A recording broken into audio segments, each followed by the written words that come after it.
Tuesday, right? Yeah, sounds good. Today is Tuesday. Yesterday was Monday. We woke up. I have no idea what we did. We woke up in Nevada City, California. Oh, right. We stayed at the hotel. We woke up that morning and we kind of slept in a little bit because we had been on the road since 1. Sure.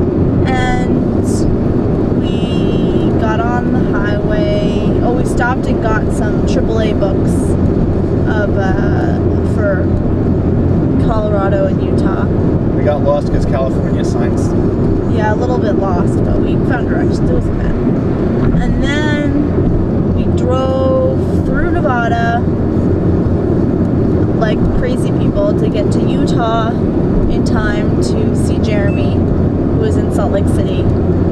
And Salt Lake was pretty disappointing because you could barely even see it from the road. It just wasn't that cool. We passed by the Bonneville Speedway and the Bonneville Salt Flats. Why is that interesting? I don't know, because it's Bonneville. What's Bonneville? It's where the salt flats are. Anyway. It's where you can go 300 miles an hour in a car.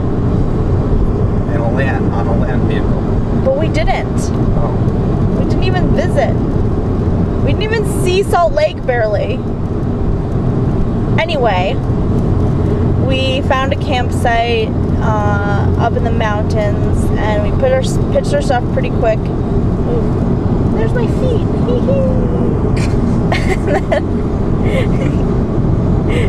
Guess you're gonna have to use this video. Yes. Just the part with my feet. You could just cut to that quick. Yes. Okay, sorry. And then we set up our camp and realized that we'd have to be back there by 10 for the gate to close, and that didn't give us a lot of time to drive into Salt Lake City to meet up Jeremy and have dinner because it was already 8:30. But Al was nice enough to keep the gate open for us till 10:30. So we drove into Salt Lake, and Rob cried like a girl on the way down the mountain. And then we met up with Jeremy and had some really good pizza. Probably the best food we've eaten on the trip because we didn't eat a lot of delicious food, but that's fine.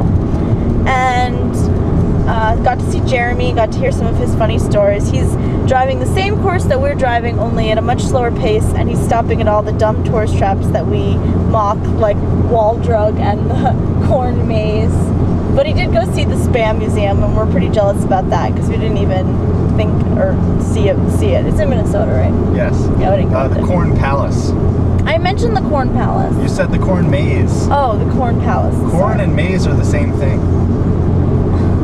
No, but they have those corn mazes too. A maze? Yeah, because like they make a maze out of the cornfields.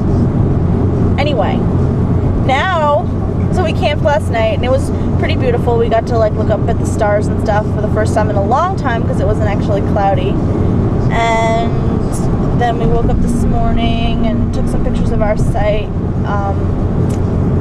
And then we are on the road, and right now we're in Colorado, driving to meet my mom's old childhood friend. So it'll be kind of interesting.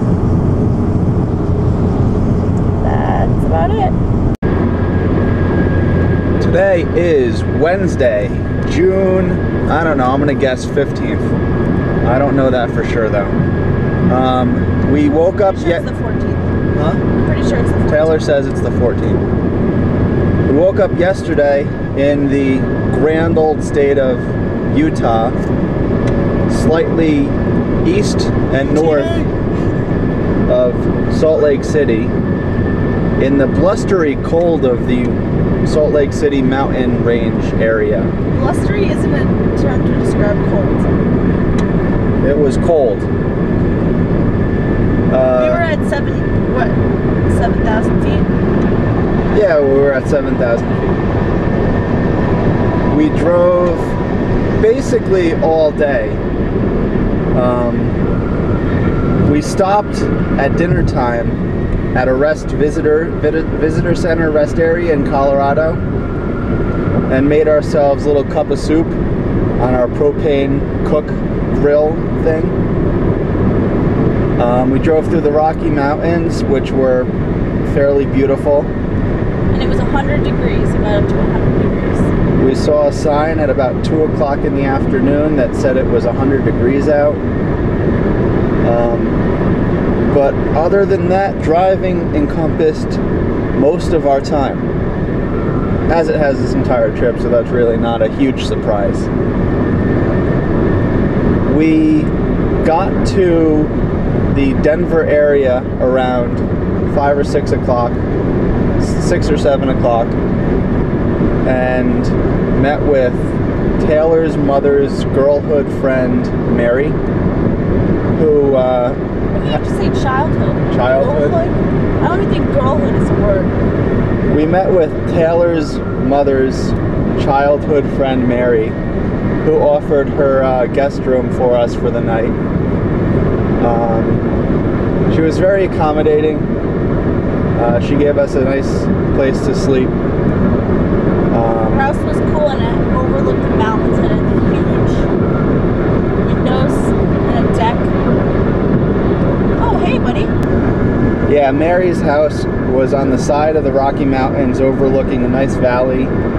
Our bedroom overlooked, the windows in our bedroom overlooked the southwest, which had a nice view of the mountains in the area.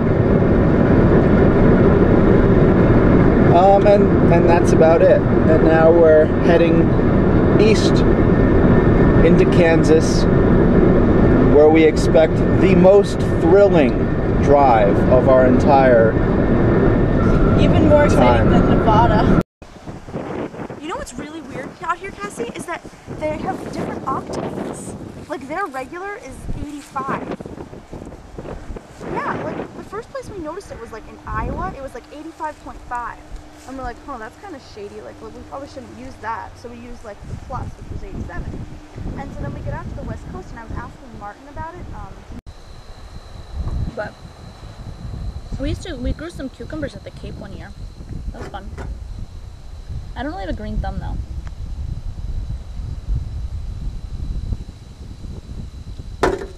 Spending all that time in the dirt doesn't really appeal to me.